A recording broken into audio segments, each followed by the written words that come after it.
This is the true story of one woman's struggle against power, money, and the legal system itself. From the heartbreak of an empty apartment to a citywide lawsuit, and finally to the moment she got back not only her children, but her dream. Before we begin, leave a comment and tell us which city you're sharing from. And at the end, don't forget to rate this story from 0 to 10. Enjoy the story. I met him again in the longest aisle of the supermarket where they keep the cheap cereal and the even cheaper promises, and it took me one breath, then another, to understand that the man blocking my cart with that careful, expensive smile was the same man who once swore he loved me and then left before the ink on the pregnancy test could dry. I had come in half asleep after the night shift, still smelling faintly of bleach and diner coffee, checking prices on school snacks because every coin has a job in our neighborhood, and there he stood in a coat that cost more than our monthly rent, holding a basket that contained nothing real, just sparkling water and the kind of fruit that doesn't bruise easily. He said my name the way people say it when they think time will answer for them, and I told him that time never paid my bills so he should try a different approach, and even as I said it I could feel my hands shaking because the past is heavier when it puts on cologne and pretends to be polite. He started talking about fate and apologies and how the city felt smaller lately, and I wanted to laugh because the city only shrinks for people with drivers who never miss a turn, so I cut him off and told him he should say what he came to say since my break was measured in minutes and my kids had a parent-teacher meeting at 4.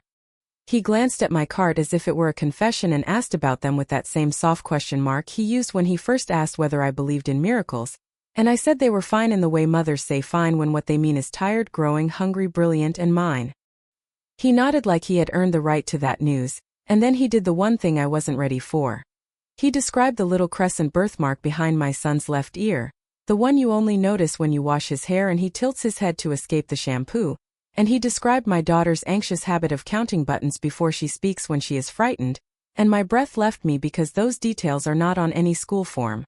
I told him there was only one way he could know those things, and the words came out colder than I meant, because rage has its own temperature, and he said he had seen them from a distance, that chance had put him near the playground 2 Saturdays in a row, that he had been meaning to speak to me first, but he did not want to frighten them, and all I could hear was the sound of my mother's voice from years ago warning me that men who say they came to protect you often arrive with a map of your life already drawn. I asked him to stand back from my cart because even steel can learn boundaries, and he did, but he kept talking, painting the years between us as if they were a brief layover rather than a desert, telling me about boardrooms and charity galas and his sudden realization that blood demands courage, while I stared at the cereal boxes and tried to remember the exact price of the generic brand so I wouldn't cry. He said he wanted to be involved now, not as a donor of gifts or a visitor with weekend privileges, but as a father who shows up for dentist appointments and school plays, and I told him that fathers who leave before the heartbeat becomes a lullaby do not get to audition for roles when the show is already in progress, and he winced because truth is not elegant. Then he reached into his pocket and took out a small velvet pouch, and I almost laughed again because I thought he would offer money. But inside was the silver locket I had sold to pay the first security deposit, polished and warm from his hand, and he said he had kept it safe because he always knew we would find our way back. I told him we had not been lost. We had been busy surviving, and surviving keeps different maps. He asked to see them just for a moment at the school later or perhaps on neutral ground, a cafe where everyone could pretend we were ordinary, and I felt my body go alert the way it does when a car slows at the corner too long, and I told him their lives are not a stage for his redemption arc, that they deserve the quiet we fought for, that we would speak with a lawyer if there was anything to discuss beyond memories. He held my gaze and said a lawyer would make everything colder than it needed to be, that he wanted to keep this humane, gentle, private, and I told him privacy ended the moment he learned to spot my son's birthmark from across a fence. He stepped aside finally and let my cart pass, but he couldn't help himself. He said one last thing, a soft sentence meant to sound harmless, and it landed like broken glass under a thin rug. He said I shouldn't worry about the meeting at 4, because the teacher had already called him with the updated time, and when I asked how that could be possible he smiled with that same careful wealth and said the school likes cooperative parents, which is why he visited yesterday to introduce himself. I gripped the cart handle until my knuckles ached and felt the ground tilt, and before I could choose between screaming and silence he added that the children seemed happy, that they liked the word puzzles he left with the office, and as my heart began to hammer against the ribs of every year he missed, I realized this wasn't a reunion, it was an alarm, and the sound of it was only going to get louder. I don't know how I made it back to my apartment that night. My legs carried me like a ghost, my mind still reeling from the sight of him, Daniel Hayes, standing there in the supermarket aisle as if the years between us had been a momentary pause instead of a lifetime. I could still see the way his eyes darted from me to the two children clinging to my side, his gaze freezing on the small crescent-shaped birthmark just below Mia's ear. That was the moment he knew. I saw it in the tightening of his jaw, in the faint tremor in his fingers as he reached for the jar of coffee he clearly didn't need. He didn't even say my name. He didn't have to. The air between us was thick with everything we'd left unsaid. Back home I watched my children sleep, their chests rising and falling with the steady rhythm of innocence they didn't know was under threat. I traced the curve of Mia's cheek, the strong line of Adam's jaw, and felt the familiar ache of the life I had chosen for them, safety at the expense of my own dreams. Once upon a time, I had a place in the world beyond the walls of this cramped apartment. I had been accepted into medical school. I had the grades, the ambition, the stubborn refusal to believe the statistics about girls like me from the east side of the city. And then Daniel happened, Daniel with his promises of love, his talk of building a future together, his confidence that made me feel like the world might finally be mine. Until the night he left. Until I realized I was pregnant and entirely terrifyingly alone. I still remember the day I let go of the acceptance letter. I kept it folded in my wallet for months, reading it in the quiet moments between double shifts, until the paper began to tear at the creases. I remember standing at the kitchen sink, holding it over the trash, telling myself I wasn't throwing away my dream. I was trading it for something more important. I told myself that so many times I almost believed it. But seeing Daniel again had split open something I thought had long since healed. My mind kept returning to that flash in his eyes, the unspoken recognition, and the way his lips had pressed into a thin, unreadable line before he turned away. What did he want now? As I lay in bed, the city's night sounds drifting through the thin walls, I realized something that made my stomach twist. Men like Daniel didn't reappear without a reason. And whatever his reason was, it wasn't going to be small. When Daniel called 3 days later, I almost didn't pick up.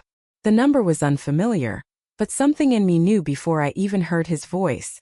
It was smoother than I remembered, but with an edge I couldn't place, like the tone of a man used to getting what he wants. He didn't ask how I was. He didn't apologize. He just said he'd like to see the kids, just for an hour, as if that were a casual favor and not the beginning of an earthquake. I told him no before he'd even finished the sentence. I told him they were fine, that they didn't need him. He laughed, not cruelly, but with the kind of disbelief that made my skin crawl. "You've done well," he said, as though my children were a project I'd managed to keep alive despite all odds. "But they're mine too, and I think it's time I stepped up." The words stung because of how easily he said them, like he hadn't disappeared when Adam was still learning to walk, like he hadn't missed every birthday candle, every fever, every scraped knee. He spoke about stepping up, as though it were a business negotiation instead of a childhood he'd abandoned. That night I sat on the couch with the lights off, staring at the framed picture on the wall. Mia at 6, Adam at 8. Taken in the park on a spring day when they'd both been laughing so hard I could barely hold the camera steady. There was no space in that picture for him. I had built our lives without him, brick by brick, shift by shift. I had worked as a receptionist by day, a cleaner by night, sometimes going 2 days on nothing but coffee and the stubborn will to keep us afloat. I had sold my textbooks to pay the rent more than once, telling myself I could always buy them back when things calmed down. They never did. Still, I knew the look in his eyes the day we met at the supermarket. That wasn't nostalgia, it was calculation. He wasn't here because of guilt. He was here because something had changed, and whatever it was, it had given him a reason to insert himself into our lives. The phone buzzed again the next evening. A message this time. "Let's meet." No kids. Just us. My first instinct was to delete it. But the second, stronger, colder, told me to hear him out. Because if I didn't know what he wanted, I couldn't protect them. When I finally replied, my hands were steady. 1 hour. Public place. And as I pressed send, I had no idea that agreeing to that meeting would open the door to something far worse than I'd imagined. We met in a cafe downtown. The kind with soft jazz in the background and the faint smell of roasted beans lingering in the air. I arrived early, wanting to choose a seat near the window so I could see him coming. When he walked in wearing a dark tailored suit and that same self-assured smile, I reminded myself that charm was his weapon long before it was his personality. He started with small talk, how good I looked, how the years had been kind to me. I kept my face neutral. When he asked about the kids, I answered plainly. They were healthy, happy, doing well in school. He leaned in like he was collecting pieces of a puzzle, nodding at each detail as if he were already planning where to place them. Then came the story. He spoke of changes in his life, a failed marriage, business ventures that taught him lessons, a longing to make things right. He said he wanted to be part of their lives now, to offer them opportunities they couldn't get anywhere else. It was wrapped in generosity, but every sentence had the sharpness of ownership. I'm not asking to take them from you, he said, watching my reaction closely. I just want to be present, to be their father in the way I should have been. I told him presence wasn't a part-time performance. It was every school morning, every late-night fever, every hard conversation about right and wrong. He smiled faintly, as if amused by my resistance. You've done a remarkable job, he said. But they'll need more than you soon. I can give them a bigger world. I left that meeting unsettled but not afraid, at least not yet. Over the next weeks he appeared in small ways. A donation to the school library, a conversation with Adam's coach, even chatting with Mia's art teacher after a class exhibition. I told myself I was imagining the pattern. But then Mia mentioned seeing him outside the school gates just watching. Adam said he'd given him a puzzle book. My gut told me to confront him, but before I could, everything shattered. It was a Thursday evening when I came home to an empty apartment. Their school bags were gone. Their coats, shoes missing. My neighbor said she'd seen them getting into a black car earlier, smiling like it was an adventure. On the kitchen table was a note in Daniel's handwriting. Don't panic. They're safe with me. We'll talk soon. I stood frozen, the sound of the city outside dimming until all I could hear was my own heartbeat. Fast, desperate, and already knowing this was a war I might not be able to win. That first night without them, the apartment felt like a grave. Every corner was too quiet, every shadow too still. I sat on the couch with my phone in my hand, staring at the last picture I had taken of them. Mia grinning with paint smudged on her cheeks, Adam holding up a soccer medal like it was made of gold. My mind kept circling the same thought. They have never spent a night without me.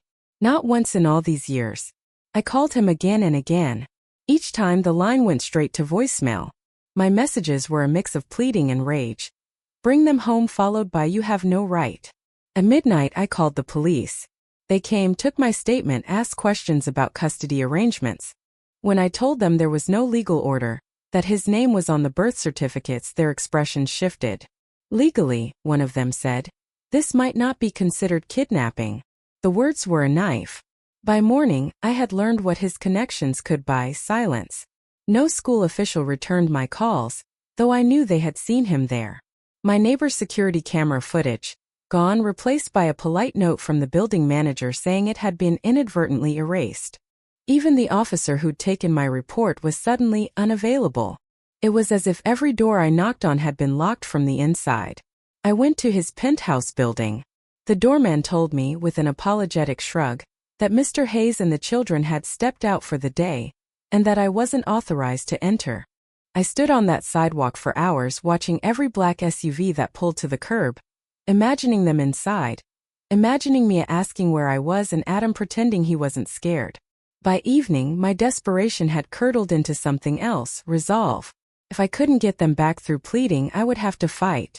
But the thought of going up against him, against his money, his lawyers, his polished charm, felt like stepping into a courtroom with my hands tied.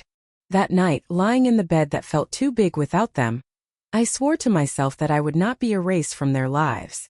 He might have taken them physically, but I would find a way to pull them back into my arms no matter how much it cost me. And as I closed my eyes, a single thought took root, one that would become the first step toward war. If he wanted to play this in the dark, I'd drag it into the light where the whole city could see. The next morning I didn't go to work. I didn't eat. I didn't bother with the usual mask I wore for the world.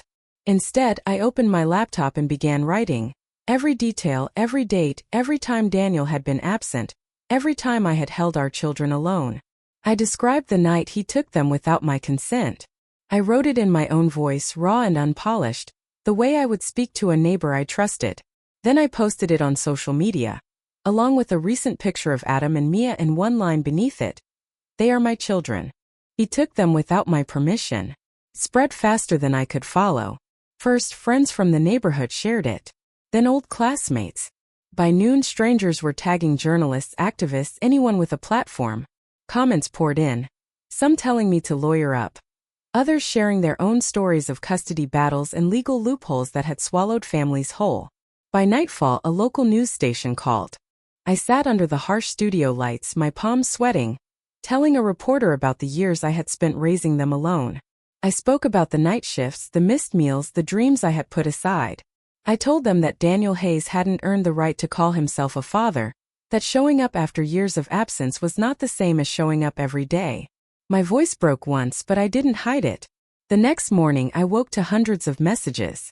Mothers offering help. Lawyers willing to work pro bono. A community I hadn't realized I had was suddenly standing behind me. And somewhere out there, I knew Daniel was watching. That afternoon, my phone rang. Unknown number. I answered. His voice was cool, measured. You didn't have to make this public, he said. You didn't have to take them, I shot back. There was a pause, then a faint chuckle. You're making this harder than it has to be. The courts won't side with you. We'll see, I said, and hung up before he could reply. 2 hours later, I received the court summons, petition for shared custody. He was moving fast, forcing me into a legal fight he knew would drain me. But this time I wasn't walking into it alone. Because the next day, I would stand in that courtroom with the weight of an entire city watching. And he wasn't going to like what they saw. The courthouse smelled faintly of paper and polished wood. The kind of place where decisions were made in quiet voices that could change entire lives. I walked in flanked by 2 volunteer attorneys from a women's rights organization that had reached out after my story went viral. Their presence steadied me. But the moment I stepped into the courtroom and saw him, my chest tightened. Daniel sat at the petitioner's table in a perfectly cut navy suit, his tie a shade too bold, like he wanted the color to speak for him. His lawyer, a man I'd seen on TV defending men with far worse reputations, leaned in to whisper something that made Daniel smile. When the judge entered, we all rose. My knees felt unsteady, but my voice was clear when I was sworn in. Daniel's team went first. They painted him as a man who had made mistakes but wanted to make amends, who could offer stability, financial resources, and a nurturing environment. They showed glossy photographs of him playing soccer with Adam in a private park, Mia at an art studio with a palette in her hand. Every image was recent, proof of how quickly he'd staged these moments after taking them. When it was my turn, my attorney asked me to tell the court about the last decade. I spoke slowly, looking at the judge instead of him. I talked about the pregnancy he had walked away from, the medical school acceptance I had given up, the nights I had gone without eating so they could have seconds at dinner. I described the morning I came home to find them gone, the note he'd left, the silence that followed. Daniel's lawyer objected more than once, saying my testimony was emotionally charged and irrelevant to current circumstances. But the judge overruled him each time. It speaks to history, she said. Then came the moment I didn't see coming.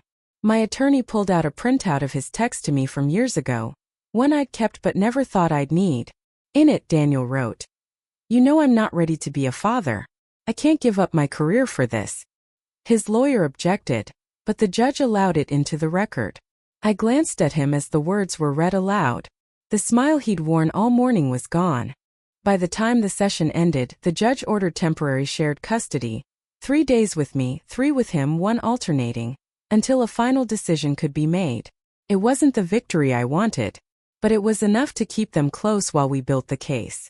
As I left the courtroom, Daniel brushed past me, his voice low so only I could hear. "Enjoy the time you have. It won't last." I didn't answer. But I knew then, this wasn't just going to be a custody battle. This was going to be a war for the truth. The days that followed were a test of endurance. Every exchange of the children felt like standing at the edge of a cliff. He would arrive in polished cars with tinted windows, stepping out as if the world were his stage. Adam would run to me first, gripping my waist tightly, while Mia hesitated, torn between the security of my arms and the novelty of his promises. Each time they left with him, I smiled for their sake, but inside, the silence that followed was unbearable. My attorneys worked tirelessly, digging for anything that could reveal the man behind the suit. One evening, while reviewing school attendance records and extracurricular sign-ups, one of them noticed something strange. Daniel had registered both children in private activities without my consent, expensive classes that conveniently coincided with media events where photographers just happened to be present. He wasn't just building a case for custody. He was manufacturing an image of himself as the perfect, involved father. Then came the break we needed. A woman named Clara reached out to me through a mutual contact. She had worked for him briefly as a nanny years ago, before quitting abruptly. We met in a quiet corner of a coffee shop. She was nervous, glancing around as if someone might be listening. "He doesn't care about the day-to-day," she said. "It's all for show."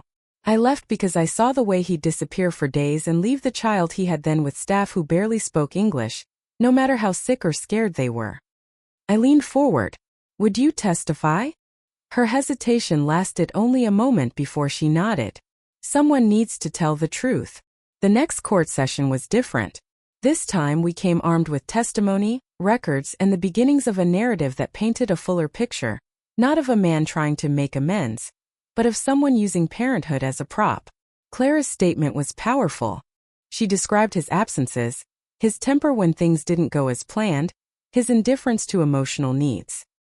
His lawyer tried to discredit her, calling her a disgruntled ex-employee, but her composure held.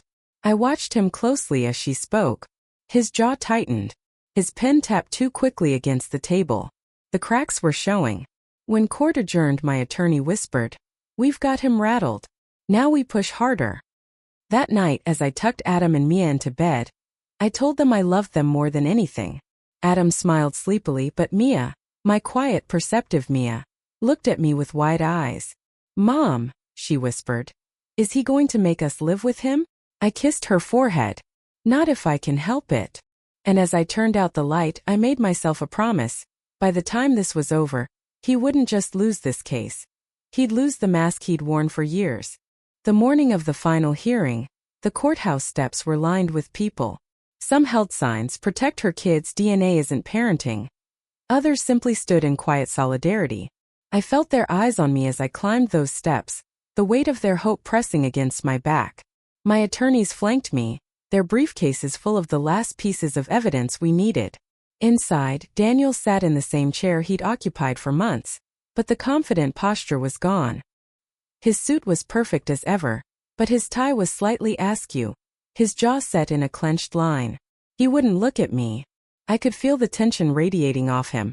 A man who knew the ground beneath him was shifting. The first blow came from Clara's testimony, this time backed by corroborating statements from two other former employees who had come forward after seeing the public coverage. They told the same story. Sudden disappearances, long hours when the children in his care were left with strangers, instructions to avoid calling him unless it was a medical emergency. Then my attorney called the school counselor from Adam's class. She described how, in the weeks since Daniel had re-entered their lives, Adam's anxiety had spiked, how he'd begun asking repeatedly if his father could take him away forever without his mother. The judge listened intently, her pen moving across the page in quick, deliberate strokes. But the moment that shifted the entire case came when my lawyer produced financial documents, records showing Daniel had quietly set up a trust in Adam's and Mia's names months before he made contact with me. At first it seemed harmless, even generous. But the account was linked to a PR firm specializing in reputation rehabilitation. The deposits coincided with the start of his custody petition. He hadn't just wanted the children, he'd wanted their image. When the judge recessed for deliberation, the room was silent except for the rustle of papers. I could feel my heart pounding in my ears. She returned less than an hour later, her face unreadable. "In the matter of custody," she began, "the court finds that it is in the best interest of the children to remain in the primary care of their mother, with visitation rights for the father as stipulated." The words sank into me like sunlight breaking through clouds. Adam and Mia were coming home for good. Daniel didn't move. His eyes stayed fixed on the table as if he could will the decision away. But the case was over. Outside, the crowd erupted in cheers. People I didn't know hugged me. Cameras flashed, microphones thrust forward, but all I wanted was to get home. That night, I sat on the floor with my children, their laughter filling the apartment again. And for the first time in years, I allowed myself to think about the acceptance letter I'd once thrown away. The dream wasn't gone. It had just been waiting for me. 3 years later, the apartment we once huddled in is only a memory. The walls I see now are white and sunlit, lined with bookshelves overflowing with medical journals, framed certificates, and drawings Adam and Mia still make for me even though they're older now. The stethoscope hanging by the door is mine. I earned it. I wear it every day. Finishing medical school while raising 2 children was harder than anything the custody battle ever threw at me. There were nights I studied with my head resting on the kitchen table, while they finished homework beside me. Days when exhaustion clung to me like a second skin. But every lecture, every exam, every patient I saw in the hospital reminded me of what I had fought for. Not just the right to keep them, but the right to keep myself. Daniel faded from our lives after the court ruling. Visitation became occasional, then rare. Eventually it stopped. I didn't shield the kids from the truth, but I didn't poison them with bitterness either. They knew who had been there every morning, every night, and who hadn't. That was enough. Today, I stand on a stage at a community center in the same neighborhood, where I once worked night shifts to pay rent. The room is packed, women holding babies, teenagers shifting in their seats, older neighbors I've known since I was a child. The event is for a new program I started, helping single mothers finish their education and secure stable housing. It's called the Second Chance Fund. When it's my turn to speak, I look out at their faces, at the hope and the exhaustion in equal measure, and I feel the weight of what I'm about to say. I used to think success was about what you achieved for yourself, I begin. But I learned it's about what you protect, for the people who depend on you, and for the person you're meant to be. Years ago, someone tried to take my children from me. He had money, power, and connections. I had nothing but the truth and the will to fight for them. And that was enough. Not because I was fearless, believe me, I was terrified, but because I decided that fear wasn't going to make my choices for me. I pause, my voice steady even as my eyes burn. If you've given up a dream, it's not gone. It's waiting for you to come back for it. I lost mine once. I let someone convince me I didn't have the right to keep both my children and my future. I was wrong. You don't have to choose. You just have to refuse to let anyone else choose for you. The applause is immediate, warm, and unrestrained. In the front row, Adam and Mia are smiling, older now but still mine in every way that matters. I catch their eyes, and for a moment I see all the nights we survived together, all the mornings we started over. When the event ends, a young woman approaches me, cradling a newborn. Her voice is shaky. Do you really think I can do it? I smile at her the way someone once should have smiled at me. I don't just think it, I say. I know it. And I'll help you. Because that's what this fight was always about. Not just winning back my family, but making sure no one else had to fight alone. And as I walk out into the late afternoon sun, the weight I once carried feels lighter than it ever has. Not because life is easy now, but because I know exactly who I am. A mother. A doctor. A woman who came back for her dream, and took it home.